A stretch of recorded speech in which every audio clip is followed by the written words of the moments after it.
What's up guys, and welcome back to another episode of our van build. We haven't been filming too much just because we have a deadline now to finish the van, and filming takes up a lot of time. And since the last time you saw the van build, we've done a lot to it. We've gotten a lot done and we have made a lot of progress, and we are close to finishing.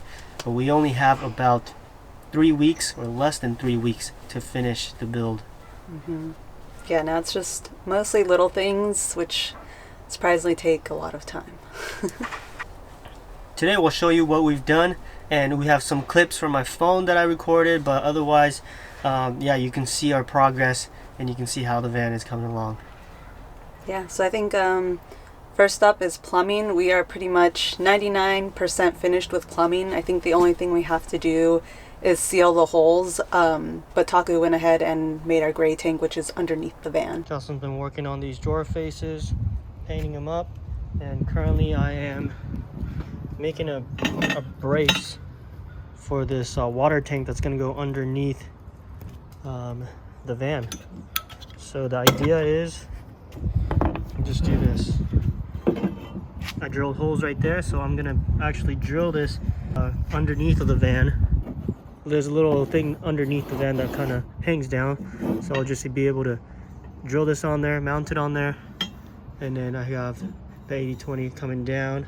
I have another piece here which is gonna go on there to secure the water tank.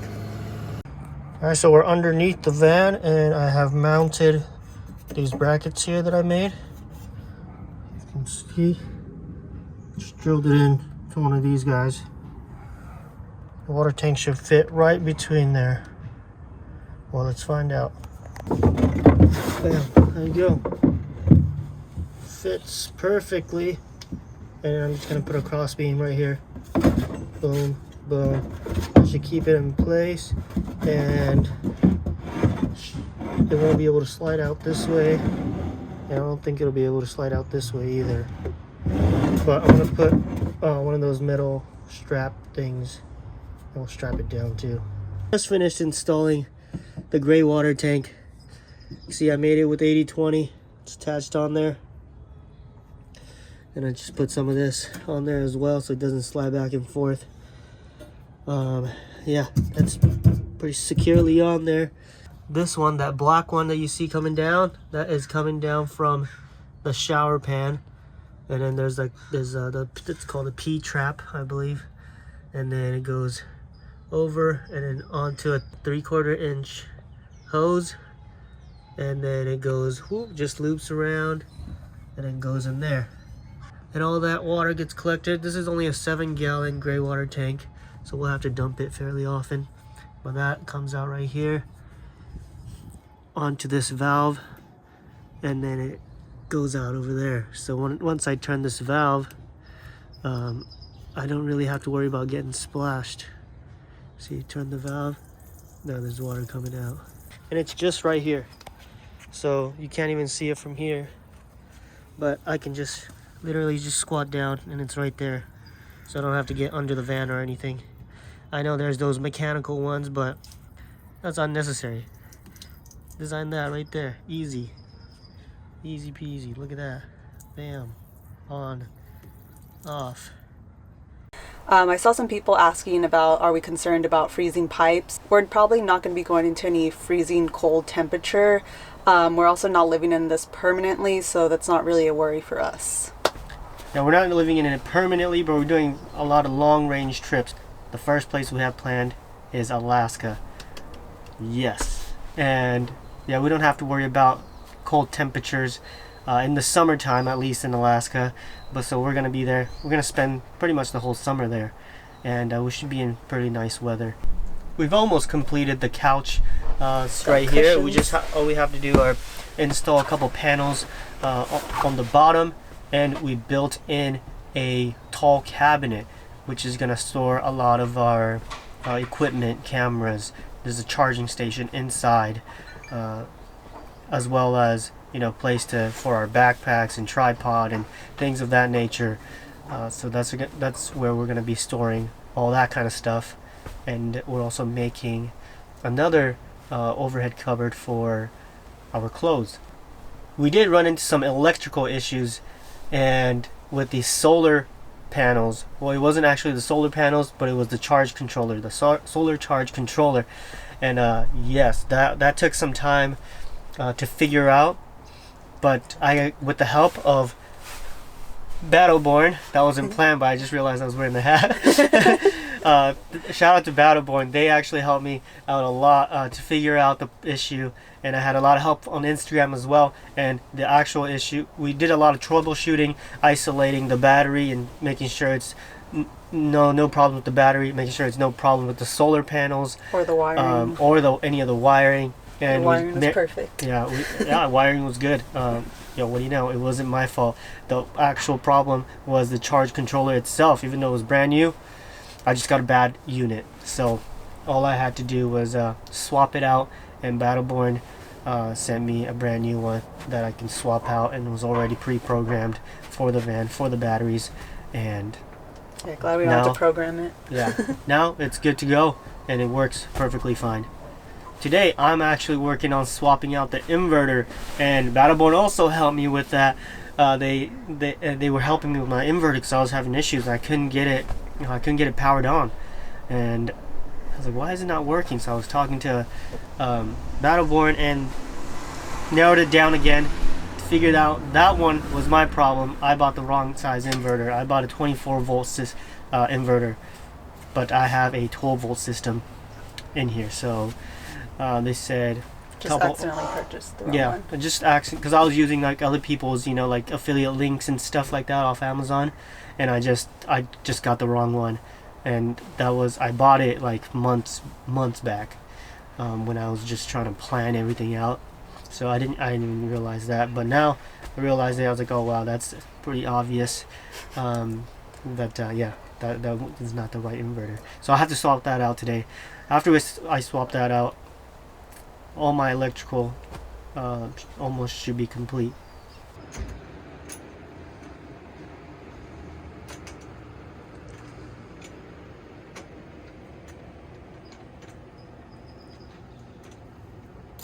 We went ahead and made the frame for our fridge and our induction stove right here. Our fridge has a ton of space. Check this out. It's the Dometic CRX, I think, 110. It even has a little freezer space up here. One of the things we really wanted for our induction stove was having 2 burners. Although we won't be able to put it at full blast. We have a 3,000 watt inverter, but if you blast both stoves on full blast, it adds up to 3,600 watts. So yeah, we can't put both on full blast. There's a little chart that says what setting on the induction takes how many watts. So we can only go up to 3,000 watts since the inverter. That's what it does. That's what it tops out at. Our kitchen cabinet is attached to this really tall cabinet over here. Right here we have our switches. So this one will power on all of these up here. And this other switch right here just turns on these 2 lights that are right above the stove for when we're cooking. And this is the tall cabinet, giving us a lot more storage space.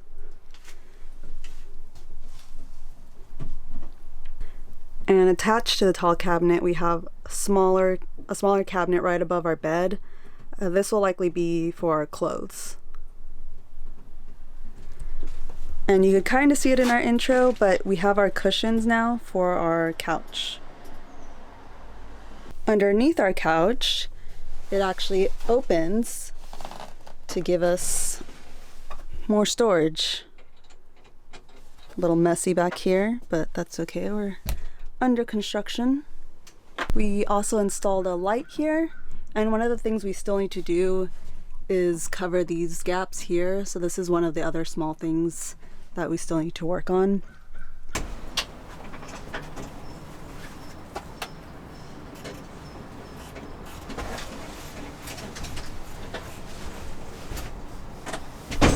So we attach this rope up here just so that the bed isn't just falling, clunking down really loud, just so we have a little more control over it. We went ahead and attached this bar that you can see right behind it, so it kind of supports the bed. That way when the doors open, the bed doesn't fall out, because I'm sure one of these days we're going to forget that we put the bed into couch mode and open both doors. It also lets us hang things off of it, so we're thinking of using it to put our wetsuits. And it's also really good for if we need to wash any clothes and hang them. I have this cute little camping wash bag. That will most likely just be like a little emergency wash. We're planning to go to laundromats most of the time. We also put our water meter over here so we can see from inside how much water we still have. And this is so that we can shut off our water heater. Something else we're pretty excited about, this is going to be our shoe storage. We still need to put a hole so we can pull it out, and there's also going to be kind of like one of those magnets so it's not popping open while we're driving. We're also going to put a face right here, of course, and this one still needs a face. And something else we're going to be putting is a pop-up table on here so we can pull it up to give us more counter space, and also so we can work from this chair. We have our push to open drawers here. And the push to open is just so that they don't open while we're driving. We'll be putting door handles. We don't really need them, but just so it looks kind of nice. This is the last one we still need to do. We have to remake the face just because it was a little big.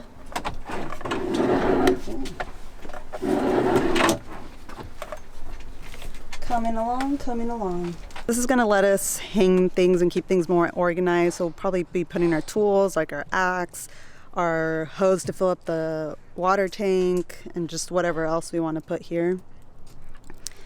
And this is the MPPT solar that we had to replace.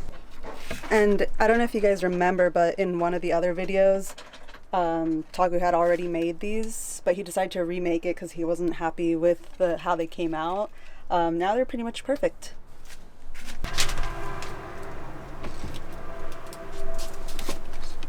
Nice, they're all in. It's a little bit off, but Close enough.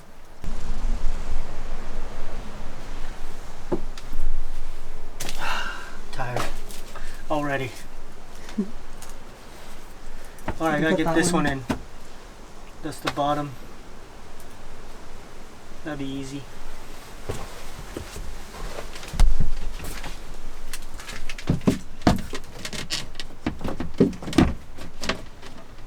So for many of the faces, attaching the wood faces to the 80/20, many of them we're just using this construction adhesive, and it's super strong and works pretty well, but the only thing is it's permanent, so you gotta make sure that we really want it in there forever. But yeah, once it hardens, it's literally like rock hard, so it's not going anywhere. Like we did this, we used it here for this, we use it in the bathroom. Yeah, we even use it on the shelves because we're like, yeah, we probably don't need to take that off. Yeah, makes it a lot easier than trying to slip a T-nut in there and trying to drill the right hole and screw it in there. It is almost 9 p.m., but we are trying to put these handles on. Last one until we get the face of this one finished. Woohoo, nice. Very nice. And these are push to open ones, so we don't really need the handles, but just makes it look nice, I guess. Makes it look really nice. Somebody's excited about it. Alright, that's good. Yeah, I should have made the face. But yeah, that's all we did today. We didn't do too much. We did that, we did that, we did this. This was kind of difficult. Finding out that carpentry, like actually doing like really detailed work, like putting this on here and making it exactly straight and even is pretty difficult. We're finding that out. Even these drawer faces, making them like perfectly aligned, kind of hard. Yeah, so far these little detail things are a challenge, but it's all right. We're making it look all right. You know, it's not perfect, but as long as it's functional. As long as it's functional. It's our first time. What do you expect? You know, can't make it professional. We have this light switch here with a dimmer for the main lights. Oh, cool, huh?